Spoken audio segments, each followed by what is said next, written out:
O Corinthians ganhou, né? Bastou contratarem um treinador, né? Que loucura, o Antônio Oliveira, português, chegou. Não que o Corinthians tenha jogado bem, né? Não jogou bem, mas pelo menos os caras estavam vivos dentro de campo, tinha sangue correndo na veia, né? Ganharam de 2-0 da Portuguesa. Eu estava assistindo o Corinthians e Portuguesa, claro, né? Mas quase ao mesmo tempo, não é quase ao mesmo tempo, né? O jogo do Corinthians começou às 4, às 5h30 começou Brasil e Argentina pelo pré-olímpico. Olha o Hendrick lá. Aliás, o Hendrick sumiu, né? O Hendrick sumiu. Para justificar a derrota da seleção brasileira, tem muita gente usando... É uma pena que seja assim, né? Mas até para isso querem usar a imagem do Corinthians. Estão usando o Biro, atleta do Corinthians, para ilustrar a derrota da seleção brasileira, a seleção pré-olímpica.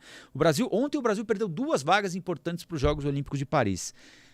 O basquete feminino, gente, o basquete feminino, olha, talvez seja o melhor time de basquete feminino que o Brasil montou nos últimos 20 anos. Talvez até um pouco mais, acho que desde 2004, nós estamos em 2024, 20 anos, né?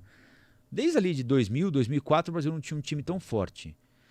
O Brasil perdeu ontem no Pará, o pré-olímpico em casa, no Pará, Mangueirinho lotado de gente, torcida fanática, alucinada, perdeu para a Alemanha por 2 pontos. Teve 2 chances de conseguir uma vaga nos Jogos Olímpicos.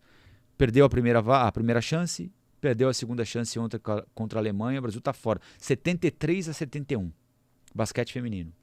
E aí no futebol masculino, o Brasil jogou mal o pré-olímpico inteiro, não conseguiu em nenhum momento, o Brasil conseguiu render, mas ontem tinha chance, chegou a última partida com chance. Era vencer a Argentina. Perdeu para a Argentina, 1-0. E o Brasil, que é o bicampeão olímpico, está fora dos Jogos Olímpicos de Paris, agora no meio do ano, em Paris. Ficar fora dos Jogos Olímpicos de Paris é o capítulo mais recente entre os fiascos da seleção brasileira em diversas categorias. A derrocada do time sub-23, comandado por Ramon Menezes, não é a origem exclusiva de frustração envolvendo a amarelinha nos últimos tempos. O cenário é mais amplo. Mais do que resultados, o quadro aponta para uma tendência problemática ligada à gestão de seleções feita pela CBF. Bom, basta lembrar que o presidente estava afastado. Aliás, o presidente Edinaldo Rodrigues voltou para o cargo por uma liminar dada pelo ministro Gilmar Mendes do Supremo Tribunal Federal. Dentre outras coisas, para justificar a liminar, o Gilmar Mendes disse o seguinte: não tem ninguém, porque a CBF estava sem presidente. Não tinha presidente. A FIFA não aceita que a justiça comum interfira nos assuntos do futebol. Então a FIFA não reconhecia ninguém como presidente da CBF. E não tinha ninguém para assinar, assinar um documento para o Brasil se inscrever para o pré-olímpico. O Brasil podia ficar fora da Olimpíada porque não tinha ninguém para assinar o papel. Fala, eu sou o responsável, qualquer coisa me liga, né? Não tinha essa pessoa. Então o Gilmar Mendes devolveu o cargo para Edinaldo Rodrigues, dizendo o seguinte: olha, precisa voltar, porque o Brasil vai ficar fora da Olimpíada. No final das contas, o Brasil ficou fora da Olimpíada e ficou com o Edinaldo Rodrigues. Aconteceu tudo de pior que podia acontecer. O presidente voltou e o Brasil ficou fora dos Jogos Olímpicos. Antes tivesse ficado fora dos Jogos Olímpicos, mas tivesse se livrado do Edinaldo Rodrigues, né? Que nunca fez nada pelo futebol. Ele foi presidente da Federação Baiana por trocentos anos. É como aqueles presidentes de federação, sabe? O cara tá lá desde que construíram a federação, foi ficando, e algum dia o cara chega à presidência da CBF. Né? Por que ele tinha sido afastado?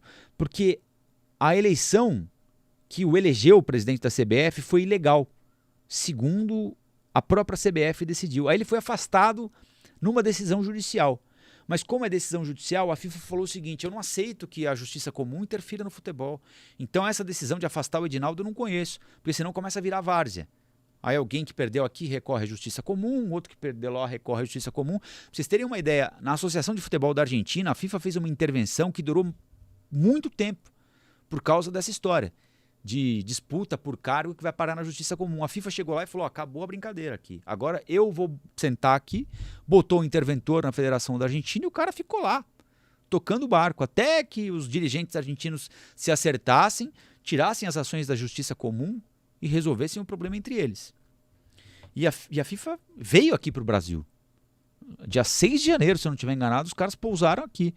E falaram o seguinte: olha, se não acabar essa zona de justiça comum, vamos interferir, e acabou a brincadeira. Aí o Edinaldo voltou.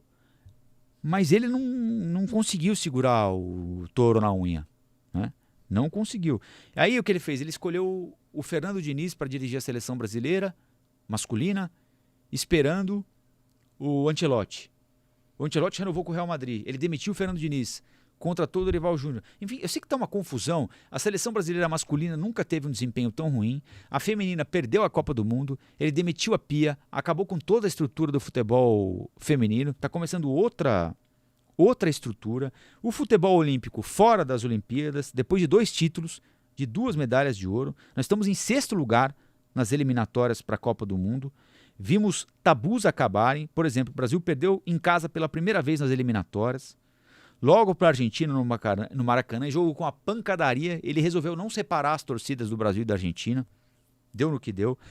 O Brasil caiu da Copa do Mundo ainda na fase de grupos, na seleção feminina, já falei disso. Na base, o efeito que a conquista do Sul-Americano Sub-20 trouxe sob o comando do próprio Ramon não se sustentou. A seleção Sub-20 foi eliminada para Israel nas quartas de final do Mundial. Sub-17 caiu nas quartas de final, 3-0 da Argentina. O pessoal, os entendidos em esporte, em futebol, estão dizendo que pode ter uma questão estrutural e tudo mais. E pelo jeito tem alguma coisa bem errada aí mesmo, viu? Porque é impossível entender tanto resultado ruim ao mesmo tempo, né?